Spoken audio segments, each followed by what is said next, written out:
এই মুহূর্তে নতুন বাংলাদেশ গড়ার এই পথযাত্রায় আমরা সকলে অত্যন্ত সাবধান, আমরা সকলে অত্যন্ত সতর্ক। দ্বিতীয় স্বাধীনতার মুক্ত বাংলাদেশে এই প্রথম আপনার চ্যানেলে কথা বলছি। আপনার প্রারম্ভিক বক্তব্যগুলো আমি শুনেছি। দেখুন,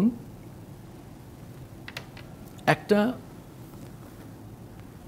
স্বৈরাচারী সরকার যে পর্যায়ক্রমে ফ্যাসিবাদী সরকার হয়ে উঠেছিল এবং তৎপরবর্তীতে দানবীয় শাসক হয়ে উঠেছিল,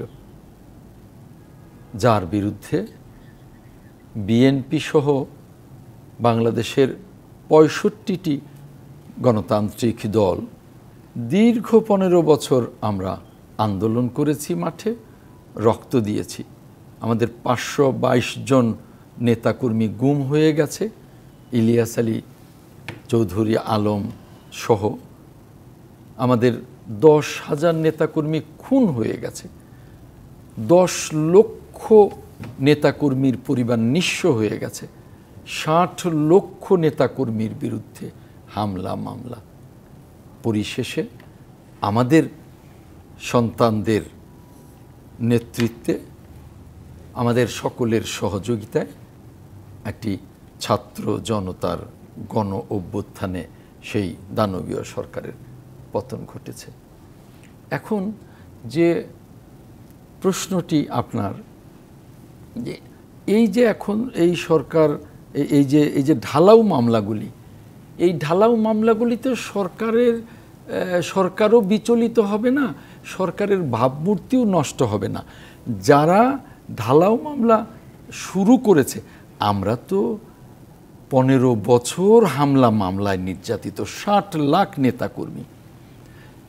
যখনই ঢালাও মামলা শুরু হয়েছে, ঠিক শুরুতেই কিন্তু আমরা এটাকে বন্ধ করবার জন্যে প্রতিবাদ শুরু করেছি যে না, এই ধরনের ঢালাও মামলা যেমনি সরকারেরও ভাবমূর্তি ক্ষুণ্ণ করবে, আমাদের সকলের ভাবমূর্তি ক্ষুণ্ণ করবে এবং নতুন বাংলাদেশ গড়বার জন্যে আমরা যে যাত্রা শুরু করেছি সেই যাত্রায় বিঘ্ন তৈরি করবে। অতএব এটা নিয়ে আমার মনে হয় ভাবনার খুব বেশি না, কারণ আমরা শুরুতেই এটাকে আটকে দেবার চেষ্টা করছি। এই মুহূর্তে নতুন বাংলাদেশ গড়ার এই পথযাত্রায় আমরা সকলে অত্যন্ত সাবধান, আমরা সকলে অত্যন্ত সতর্ক।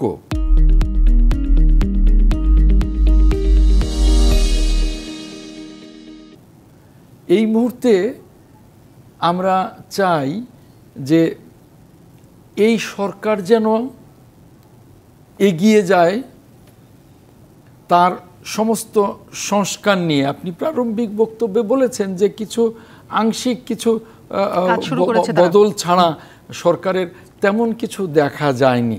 আপনাকে মনে রাখতে হবে, সরকারের মেয়াদ কিন্তু ১ মাসও হয়নি, কেবল ২৬ কি ২৭ দিন। সরকারকে যদি আমরা এই ২৭ দিনে মূল্যায়ন করি, আমাদের কিন্তু মারাত্মক রকমের ভুল আমরা করব। এর মধ্যে আবার সরকারের উপরে বিপর্যয় নেমে এসছে দেশি এবং বিদেশি ষড়যন্ত্র। সাদাত হোসেন সেলিম যেভাবে বললেন, আমি আমার প্রিয় সহকর্মী, আমি তার সাথে একটু দ্বিমত পোষণ করব। এই যে ২৮টি পোশাক কারখানা বন্ধ হয়ে গেল, এগুলো সব পুরনো এভাবেই ঘটেছে না, এভাবে পুরনো ঘটেনি। এগুলো একটার পর একটা জাতীয় এবং আন্তর্জাতিক ষড়যন্ত্র এই সরকারকে যেন, এই সরকার মুখ থুবড়ে পড়ে যায়, এই ছাত্র জনতার এই বিপ্লব যেন নষ্ট হয়ে যায়, আবার আমরা যেন কোনো কুপানলে পড়ে যাই। কিন্তু যারা এই ষড়যন্ত্রগুলো করছে তারা একবারও চিন্তা করেন, দুবার চিন্তা করেনি যে সরকারের প্রতি একটা রাষ্ট্রের সকলের সমর্থন আছে, তাকে ষড়যন্ত্র করে হয়তোবা কিছু সময় বিব্রত করা যাবে, অস্থির করা যাবে, কিন্তু তাকে ব্যর্থ করা যাবে না। কাজেই এ ব্যাপারে আমরা অত্যন্ত সতর্ক এবং আমরা সরকারের পাশে, যেমনি ছাত্ররা আছে, যেমন আমার সন্তান তুল্য তাবাসসুম যেমন বলল যে আমরা প্রেসার গ্রুপ হিসেবেও কাজ করব, আবার আমরা সরকারকে সহযোগিতা করব। আমরাও এই সরকারকে সহযোগিতা করবার জন্যে আমরা সকল রাজনৈতিক দলই কিন্তু, যারা দেশপ্রেমিক রাজনৈতিক দল, আমরা কিন্তু, আমি একটু শেষ করব, আমরা কিন্তু ঐক্যবদ্ধ আছি।